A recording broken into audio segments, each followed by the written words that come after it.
Hello friends, तो आज हम कुछ नया बनाने वाले हैं यहाँ पर बुके से। Let's get started.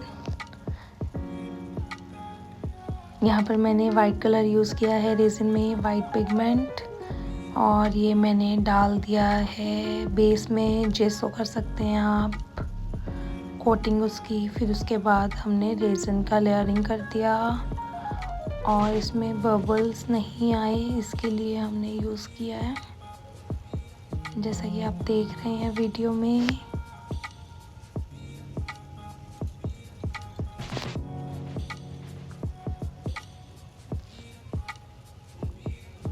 बहुत अच्छे से बबल्स को एकदम रिमूव करना है, बहुत properly.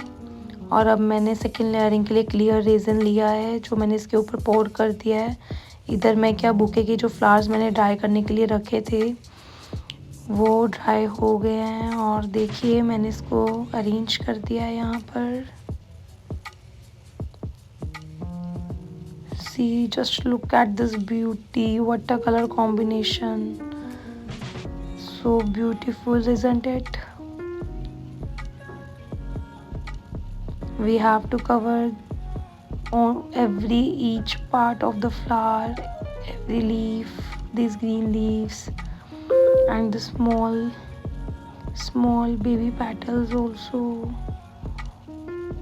in the resin. We have to preserve it very carefully and properly. And ta-da! See, this is how it looks. Let's remove the bubbles again with this hot gun as shown in the video, and let's get it dry. Thanks for watching.